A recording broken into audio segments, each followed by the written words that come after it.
On this because you have not been here for it, but just pay attention and listen along with it, okay? Book's in your desk. It's on Maniac McGee.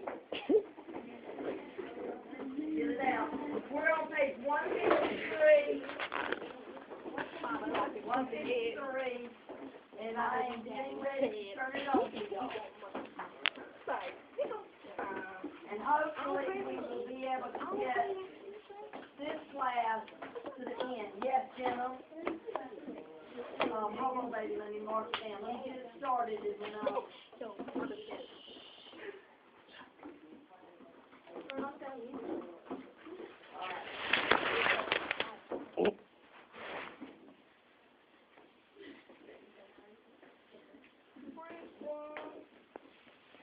Susie, it's coming up right now. Start over the next class. Hey, where you getting shoes from, though? Where you getting the shoes from? Okay. He ran 153. Who's that now? Your mom? When he returned to the West End, he heard in the distance Mrs. Pickwell whistling her children to dinner. Now, let me remind y'all something.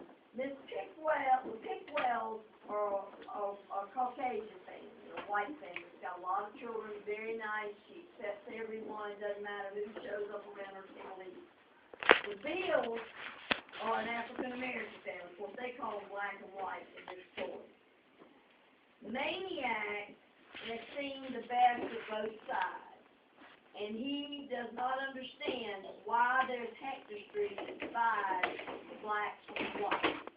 Now you got the McNabb, his daddy's kind of crazy, and he made his children into like little soldiers, and they got a nasty house, and they're building a bunker because they call the blacks the rebels, and they get kind of, he said they get kind of restless during the summertime, and that they might attack, and if they attack, they'll be ready for them. Well, Maniac's in that house, and he's going, I'm not participating in this. I'm not being part of something that I know does not happen. Thank you. So many times he had All right. not answered it since his first day in town. Now he felt as he had that day that it was meant for him. This time, of course, there was a difference. He was no stranger. He was Maniac McGee, the kid who had walked barefoot through the dump near their house. The Pickwell kids cheered when he showed up and treated him like a legend in the flesh. Mrs. Pickwell was there.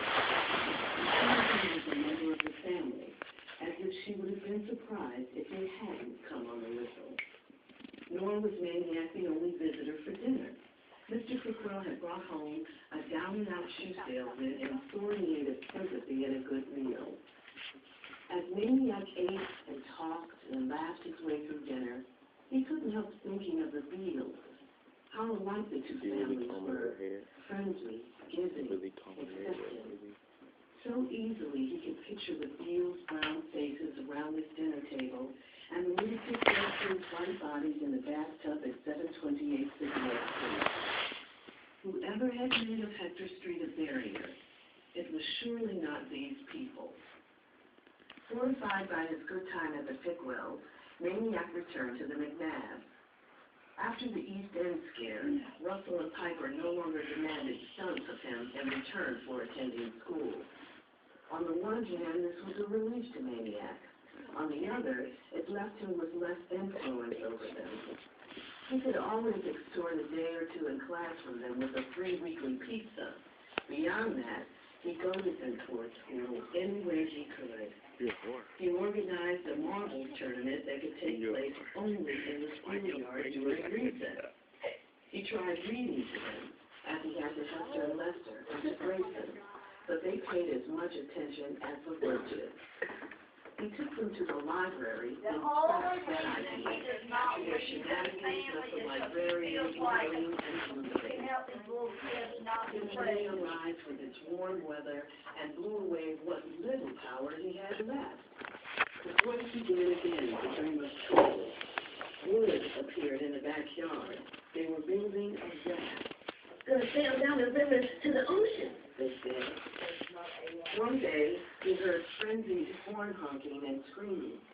He turned to see an ancient, rusty gas hall convertible rolling by, with Russell behind the wheel and Piper jumping up and down and shrieking in the back. Remember, like 8 years By old. the time Maniac caught up, The they were child, gone, they and the got car in was the car slammed down the against road the telephone. and ran it into a telephone. Another time, he had to run them down and haul them back to his grocery, where he made them empty their bulging pockets of the sticky bubble gum they had stolen.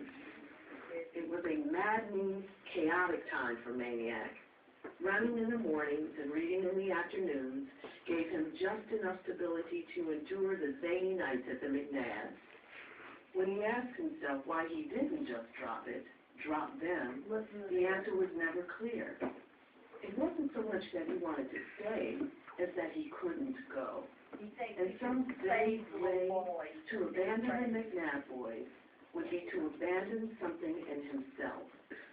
He couldn't shake the suspicion that deep inside Russell and Piper McNabb, in the prayer dark seed of their kidhood, they were identical to Hector and Lester Beale. But they were spoiling, rotting from the outside in, like a pair of peaches in the sun. Soon, unless somebody did something, the rot would reach the pit. And yet he held back. Oh, he prodded and persuaded and inspired and bribed the boys to do right, but he never forced them, never commanded, never shouted, because to do so would be parental, and he was not yet ready for that. How could he act as a father to these boys when he himself ached to be somebody's son? But then one day the boys went too far. He found him playing with the old glove Grayson had given him for Christmas. As if that weren't bad enough, they were using it as a football, punting it back and forth. Maniac exploded. He popped off for a good 10 minutes, got it all out. This was the last straw, he told them. From now on, it was going to be different. No more Mr. Nice Guy. When I say jump, you say how high. Got it? They got it. For the first time in their lives, the boys were speechless. Speechless as they did their homework that night. Speechless as they went to bed at 9 o'clock. Speechless as they went off to school the next morning. The peace lasted 3 days. Shock accounted for the first day. The second and third days were a new game called obedience or being good. When the game walked into field, Maniac lost his power. He told them to sit, they stood. He told them to stand, they sat. Instead of going to school, they worked on their raft. Instead of doing homework, they played war in the pillbox. They brought their plastic weapons down from the pole and stationed themselves at the 2 small gunnery slots in the cinder block wall and blasted away at anyone moving through the house. Not to mention imaginary rebels streaming through the door and over the windowsill. Stop! Maniac finally yelled and snatched the 2 red gun barrels protruding from the slots. In a moment, 2 more barrels appeared. Stop! He commanded. Ain't shooting you! Russell whined. We're shooting them rebels! Bam! Bam! Bam! Pow! Got one! Pow! Bam! Got another! Bam! Bam! I said stop! Maniac grabbed the guns, threw them on the floor, and stomped.